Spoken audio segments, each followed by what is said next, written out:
Baik, bismillahirrahmanirrahim. Assalamualaikum warahmatullahi wabarakatuh. Waalaikumsalam warahmatullahi wabarakatuh. Baik, selamat pagi teman-teman semua. Perkenalkan, saya Hananullah, perwakilan dari kelompok 7 yang hari ini akan memandu jalannya video presentasi ini. Di sini kami beranggotakan 6 anggota. Yang pertama ada Mubin Janatin, kemudian ada Yasirli Amria, dan Tahlisu Asasiatinisa yang sekarang bertugas untuk membuat video bersama saya. Kemudian ada Amelia Putri dan Wahyu Utomo, kemudian yang terakhir adalah Hananullah, yaitu saya sendiri. Baik, mungkin langsung saja. Kita akan langsung masuk kepada materi pembahasan dari hasil diskusi kelompok kami. Yang pertama, yakni ada dimensi pengetahuan. Baik, kategori dimensi pengetahuan. Pengetahuan faktual meliputi unsur-unsur dasar yang digunakan oleh para ahli dalam mengkomunikasikan disiplin ilmunya, memahaminya, dan mengorganisasikannya secara sistematis. Unsur-unsur ini biasanya bermanfaat bagi orang-orang yang bekerja dalam disiplin dalam bentuk yang disajikan. Mereka membutuhkan sedikit atau tidaknya perubahan dari satu penggunaan atau aplikasi ke yang lainnya. Kemudian ada pengetahuan tentang terminologi. Pengetahuan tentang terminologi mencangkup pengetahuan tentang label-label dan simbol-simbol verbal dan nonverbal tertentu, misalnya kata, angka, tanda, dan gambar. Contoh dari pengetahuan tentang terminologi ini, yang pertama ada pengetahuan tentang alfabet. Kemudian ada pengetahuan tentang istilah ilmiah seperti label untuk bagian sel, nama, partikel, subatomik. Kemudian yang ketiga ada pengetahuan tentang kosakata seni. Yang keempat, pengetahuan tentang istilah akuntansi penting. Kemudian yang kelima, pengetahuan simbol tentang standar representasi pada peta dan bagan. Kemudian yang terakhir ada pengetahuan tentang simbol yang digunakan untuk menunjukkan pengucapan yang benar.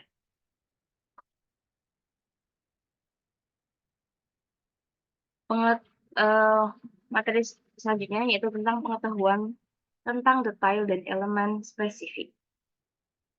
Pengetahuan tentang detail dan elemen spesifik mengacu pada pengetahuan tentang peristiwa, lokasi, orang, tanggal, sumber informasi, dan sejenisnya.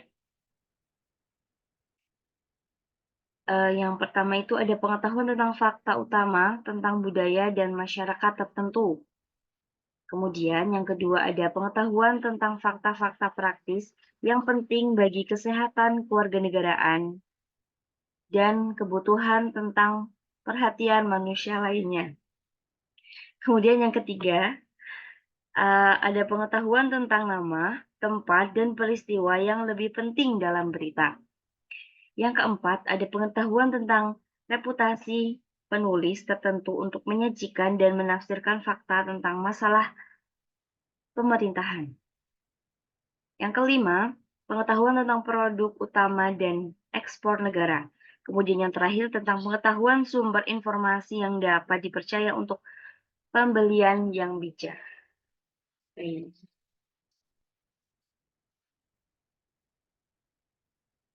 Untuk selanjutnya ada pengetahuan tentang konseptual. Konsep pengetahuan mencangkup pengetahuan tentang kategori dan klasifikasi serta hubungan antara dan di antara kategori dan klasifikasi tersebut. Bentuk pengetahuan yang lebih kompleks dan terorganisir. Pengetahuan konseptual mencakup skema, model mental, atau teori implisit atau eksplisit dalam berbagai model psikologis kognitif. Skema, model, dan teori ini mewakili pengetahuan yang dimiliki seseorang. Yang selanjutnya ada pengetahuan tentang klasifikasi dan kategori.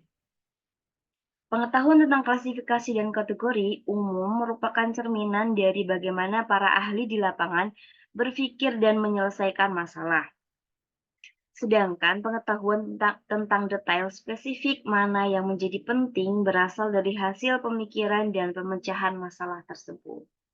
Contoh pengetahuan tentang klasifikasi dan kategori, seperti yang pertama ada pengetahuan tentang berbagai jenis sastra. Kemudian ada pengetahuan tentang berbagai bentuk pemikiran bisnis. Yang ketiga ada pengetahuan tentang bagian-bagian kalimat, misalnya kata benda, kata kerja, dan kata sifat. Yang keempat ada pengetahuan tentang berbagai jenis masalah psikologis. Dan yang terakhir ada pengetahuan tentang berbagai periode waktu geologi. Baik, untuk yang selanjutnya ada pengetahuan tentang prinsip dan generalisasi.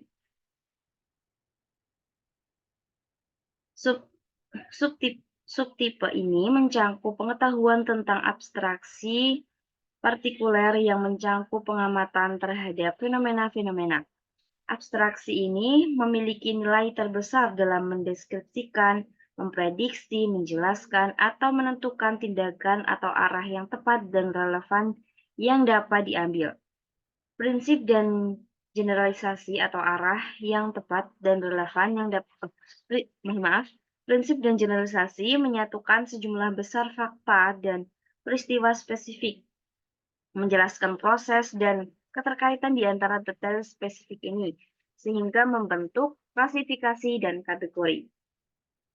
Dan selanjutnya menjelaskan proses dan keterkaitan di antara klasifikasi dan kategori tersebut. Contoh pengetahuan prinsip dan generalisasi, yang pertama ada pengetahuan tentang generalisasi besar terhadap budaya tertentu. Yang kedua, pengetahuan tentang hukum dasar fisika. Kemudian yang ketiga, pengetahuan tentang prinsip-prinsip kimia yang relevan dengan proses kehidupan dan kesehatan. Yang keempat, pengetahuan tentang penerapan kebijakan perdagangan luar negeri Amerika terhadap ekonomi internasional dan niat baik internasional, pengetahuan tentang prinsip-prinsip utama yang terjadi dalam pembelajaran. Kemudian yang keenam, pengetahuan tentang prinsip-prinsip federalisme, dan yang terakhir, pengetahuan tentang prinsip-prinsip yang mengatur operasi aritmatika dasar. Seperti misalnya prinsip komunikatif dan prinsip asosiatif.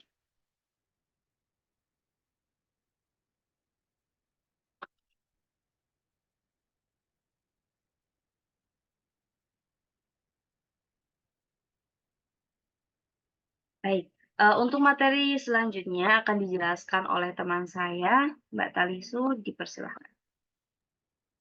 Baik, terima kasih Mbak Hana atas kesempatannya. Untuk selanjutnya yaitu pengetahuan teori, model, dan struktur.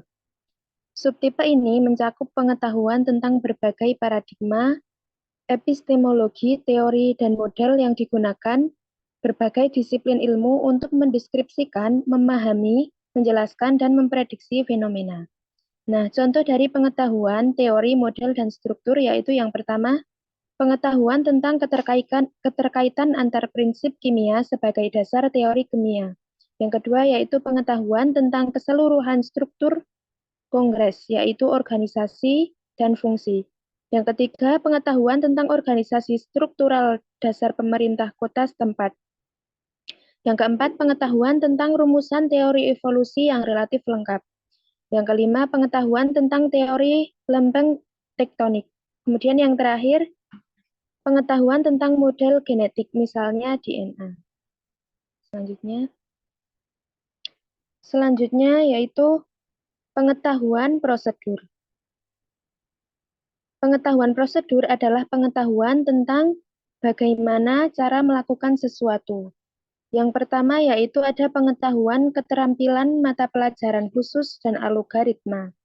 Contohnya Yang pertama yaitu pengetahuan tentang keterampilan yang digunakan dalam melukis dengan cat air.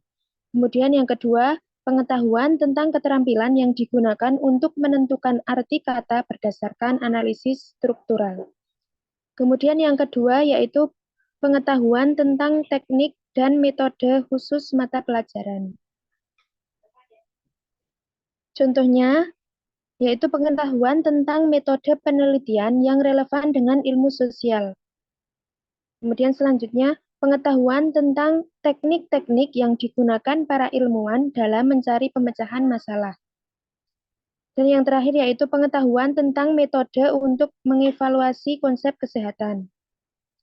Selanjutnya, yang ketiga yaitu pengetahuan tentang kriteria dalam menentukan kapan menggunakan prosedur yang tepat. Contohnya, yaitu yang pertama pengetahuan tentang kriteria-kriteria dalam menentukan beberapa jenis esai yang akan ditulis, misalnya seperti ekspositori, persuasif, dan lain-lain. Selanjutnya, pengetahuan tentang kriteria-kriteria dalam menentukan metode mana yang akan digunakan dalam menyelesaikan persamaan aljabar. Slide selanjutnya, Mbak. Selanjutnya yaitu pengetahuan metakognitif. Pengetahuan metakognitif adalah pengetahuan tentang kognisi secara umum, serta kesadaran dan pengetahuan tentang kognisi diri sendiri. Yang pertama ada pengetahuan strategis. Pengetahuan strategis adalah pengetahuan tentang strategi-strategi umum untuk belajar, berpikir, dan memecahkan masalah. Contoh dari pengetahuan strategis yaitu pengetahuan bahwa pengulangan informasi merupakan salah satu cara untuk mempertahankan informasi. Kemudian, pengetahuan tentang berbagai strategi mnemonik untuk ingatan. Yang kedua yaitu pengetahuan tentang tugas kognitif, termasuk pengetahuan kontekstual dan pengetahuan bersyarat. Contohnya yaitu pengetahuan bahwa tugas mengingat, yaitu item jawaban singkat, umumnya membuat lebih banyak tuntutan pada sistem memori individu daripada tugas pengenalan, yaitu item pilihan ganda. Contoh selanjutnya, pengetahuan bahwa buku sumber utama mungkin lebih sulit dipahami daripada teks umum atau buku populer.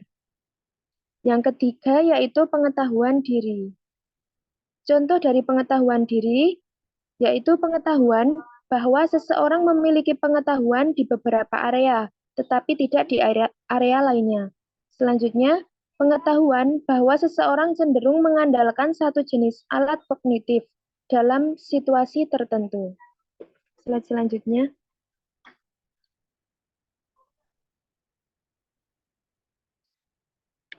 Next, Mbak. Selanjutnya yaitu dimensi proses kognitif. Dua dari tujuan pendidikan yang paling penting adalah untuk mendukung dan meningkatkan retensi dan untuk mendukung serta meningkatkan proses transfer, yaitu yang ketika itu terjadi menunjukkan pembelajaran yang bermakna. Retensi adalah kemampuan untuk mengingat materi di beberapa waktu, kemudian dengan cara yang sama seperti yang disajikan selama pengajaran. Yang pertama yaitu ada pembelajaran bermakna sebagai pembangunan kerangka pengetahuan. Yang kedua yaitu proses kognitif untuk retensi dan transfer. Yang ketiga, kategori dimensi proses kognitif. Yang keempat, dekontekstualisasi dan kontekstualisasi proses kognitif. Dan yang terakhir, contoh tujuan pendidikan dalam konteks. Slide selanjutnya, Mbak.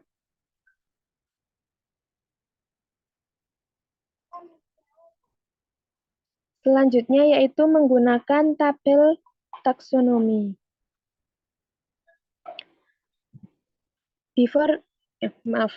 Yang pertama yaitu menggunakan tabel taksonomi dalam menganalisis pekerjaan sendiri. Sebelum kita melihat kembali tabel taksonomi dan mengeksplorasi bagaimana tabel tersebut dapat membantu, kami memiliki kata penting untuk para guru yang berencana menggunakan kerangka kerja ini dalam memandu pengembangan unit kurikulum. Penggunaan kerangka kerja tidak akan serumit apa yang disajikan di buku dan bab-bab selanjutnya karena bisa menganalisis unit yang disiapkan oleh orang lain. Kemudian yang kedua, menggunakan tabel taksonomi untuk menganalisis pekerjaan orang lain. Saat seseorang menggunakan kerangka kerja dalam menganalisis karya orang lain, mereka akan menghadapi kerumitan yang sama seperti yang dihadapi ketika menganalisis sketsa-sketsa ini. Slide selanjutnya. Yang ketiga yaitu tabel taksonomi edisi revisi.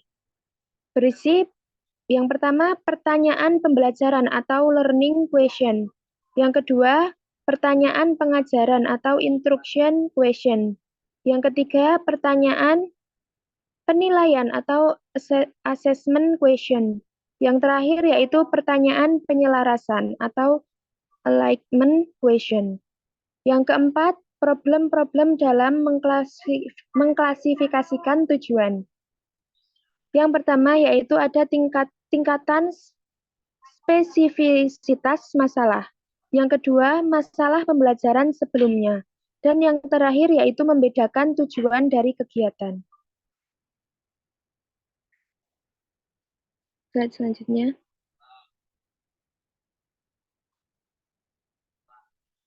Kemudian ada beberapa petunjuk yang bermanfaat.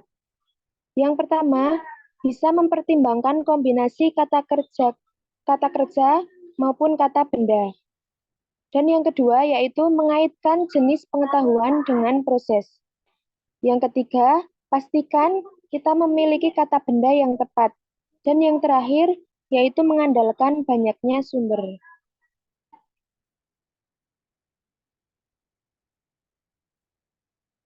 Baik, terima kasih. Saya kembalikan kepada Mbak Hana.